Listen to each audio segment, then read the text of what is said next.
ये कहानी एक ऐसे नेता की जिसने गरीबों की बात की, जिसने शिक्षा की बात की, जिसने युवाओं की बात की और वो जहाँ गया माहौल बदल सा गया, मानो थम सा गया। तो आइए सुनाते हैं इस कहानी को अपनी जुबानी, यानी आपके दोस्त और इस चैनल का होस्ट प्रकाश के साथ। Let's begin. जय हिंद, वंदे मातरम।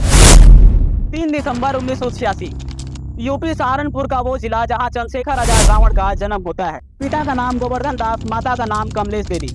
उनके पिता सरकारी स्कूल में बतौर प्रिंसिपल अपनी सेवाएं दे रहे होते हैं। वो बचपन से ही होनहार थे और अम्बेडकरवादी विचारधारा के थे। लखनऊ के हेमवंती नंदन बहुगुणा विश्वविद्यालय में उन्होंने अपनी LLB की शिक्षा प्राप्त की।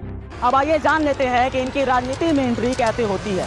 सतीश कुमार और विनय रतन सिंह, ये वही दो नाम है जिसके साथ मिलकर 2014 में चंद्रशेखर आजाद रावण ने भीम आर्मी की स्थापना की। इस संगठन का उद्देश्य था कि शिक्षा के द्वारा दलितों की मुक्ति और मुफ्त शिक्षा और गांव और समाज की बहन बेटियों का पैसा इकट्ठा करके शादी और विवाह कराया जा सके। चंद्रशेखर आजाद रावण के जीवन में घटना बहुत ही दिलचस्प होता है दोस्तों। सहारनपुर जिले में एक छोटा सा गांव जिसका नाम घड़कौली बताया जाता है। गांव में लगी एक बोर्ड जिसपे लिखा जय भीम जय भारत, द ग्रेट चमार डॉक्टर बाबा साहब अम्बेडकर ग्राम घड़कौली आपका हार्दिक अभिनंदन करता है, और सारा विवाद यहीं से शुरू होता है। होता कुछ यह है कि घड़कौली गांव में दलित युवकों के द्वारा एक बोर्ड लगाया जाता है जिसपे लिखा होता है द ग्रेट चमार। जब वहां के जनरल कास्ट वाले लोग को पता चलता है तो वो भड़क जाते हैं और पुलिस बुला लेते हैं। पुलिस आती है और बोर्ड पे काली पोत देती है। दोस्तों, यहाँ मामला सिर्फ बोर्ड पे काली पोतने का नहीं है। जब बोर्ड पे काली पोती जाती है वहाँ का माहौल बदल सा जाता है। उसके बाद बाबा साहब अम्बेडकर की मूर्ति पर भी काली पोत दी जाती है।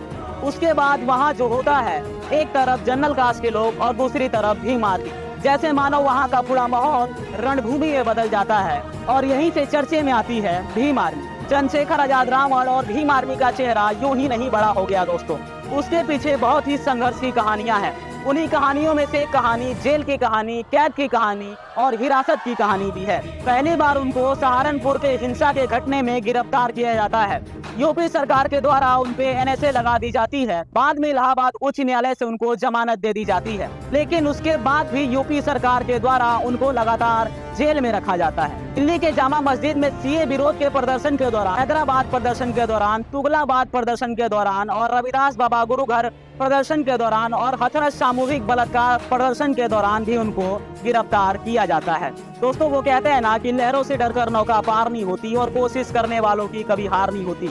इतने संघर्षों के बाद चंद्रशेखर आजाद रावण फाइनली नगीना लोकसभा के सांसद बन जाते हैं और संविधान की शपथ लेके लोकसभा में पहुंच जाते हैं। चंद्रशेखर आजाद रावण संसद में जनहित के मुद्दे उठाते हैं, जैसे महिलाओं की सुरक्षा कैसे बढ़ाई जाए, रोजाना हो रहे बलात्कारों पे कैसे रोक लगाया जाए, युवाओं को रोजगार कैसे मिले, शिक्षा, स्वास्थ्य और सबसे जरूरी और खास बात कि भारत से जाति प्रथा कैसे खत्म हो। दोस्तों, कमेंट करके जरूर बताइएगा कि कैसी लगी उनकी संघर्ष की कहानी और उस कहावत को जिसने साबित कर दिया कि लहरों से डरकर नौका पार नहीं होती और कोशिश करने वालों की हार नहीं होती। इसीलिए कहते हैं कि कुछ कर ऐसा दुनिया बनना चाहे तेरे जैसा। उम्मीद करता हूं कि आपको ये एपिसोड बहुत पसंद आया होगा। मिलते हैं अगले एपिसोड में। नमस्कार, धन्यवाद, जय हिंद।